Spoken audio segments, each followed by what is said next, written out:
Friends, എല്ലാവർക്കും ചെമ്പനീർപ്പ് പുത്തൻ promo വിശേഷങ്ങളിലേക്ക് സ്വാഗതം കേട്ടോ. അപ്പൊ നമ്മുടെ ഇന്നത്തെ ആ ഒരു പ്രൊമോയില് നമ്മുടെ അച്ഛന്റെ വാക്കുകളൊക്കെ തന്നെയാട്ടോ വീണ്ടും കാണിക്കുന്നത്. അതിനുശേഷം നമ്മുടെ സച്ചി നമ്മുടെ രേവതിയെ വിളിക്കാൻ വേണ്ടി അങ്ങോട്ട് ചെല്ലുന്നൊരു രംഗമാണെന്നല്ലോ നമുക്ക് ഇന്നത്തെ എപ്പിസോഡ് എന്തെങ്കിലും കാണുവാൻ സാധിക്കുന്നത്. അപ്പൊ നമ്മുടെ സച്ചി എങ്ങനെയായിരിക്കും, ഭയങ്കര ദേഷ്യമായിരിക്കും, അല്ലെങ്കിൽ നമ്മുടെ രേവതിയുടെ നിരപരാധിത്വം അറിഞ്ഞിട്ടാണോ രേവതിയെ വിളിക്കാൻ വരുന്നത് എന്നൊക്കെ പല പല ചോദ്യങ്ങളുണ്ടായിരുന്നു. പക്ഷേ സച്ചി ഇപ്പോഴും കട്ട കലിപ്പിൽ തന്നെയാണ് ഇന്നത്തെ പ്രൊമോയിലൂടെ നമുക്ക് മനസ്സിലായിട്ടോ.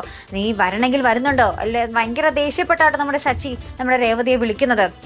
അപ്പൊ നമ്മുടെ രേവതി ഒറ്റ വാക്കേ പറയുന്നുള്ളൂ, ഭയങ്കരമായിട്ട് ദേഷ്യപ്പെടുന്നുണ്ട്. അപ്പൊ രേവതി പറയുന്നുണ്ട്, നിങ്ങളുടെ അച്ഛന് വേണ്ടി, എൻ്റെ അച്ഛന് വേണ്ടി ഞാൻ വരും എന്ന് ഒറ്റ വാക്ക് പറഞ്ഞിട്ട് രേവതി ആ ഒരു വീട്ടിൽ നിന്ന് ഇറങ്ങി നമ്മുടെ സച്ചിയുടെ വീട്ടിലേക്ക് പടി കയറുന്ന ദൃശ്യങ്ങൾ തന്നെയാട്ടോ നമുക്ക് കാണുവാൻ സാധിക്കുന്നത്.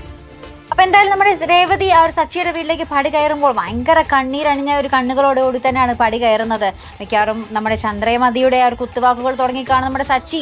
പിന്നെ സ്നേഹത്തിലല്ലല്ലോ, ആ ഒരു കലിയോടുകൂടിയാണ് നമ്മുടെ രേവതിയെ വിളിച്ചിരിക്കുന്നത്. അത് എല്ലാ സങ്കടവും കടിച്ചമർത്തി ആ ഒരു കണ്ണീരൊഴുക്കിയാണ് കേട്ടോ നമ്മുടെ രേവതി ആ ഒരു പടി കയറുന്നത്. എന്തായാലും നമ്മുടെ അച്ഛൻ മാത്രമാണ് ആ വീട്ടിലൊരു ആശ്വാസം നമ്മുടെ രേവതി കേട്ടോ. അപ്പൊ എന്തായാലും നമുക്ക് കാത്തിരുന്ന് തന്നെ കാണാം. അപ്പൊ ഇതുപോലെ പ്രൊമോ റിവ്യൂസിനും എപ്പിസോഡ് റിവ്യൂസിനും ഒക്കെ നിങ്ങൾ മറക്കാതെ ചാനൽ സബ്സ്ക്രൈബ് ചെയ്യുക.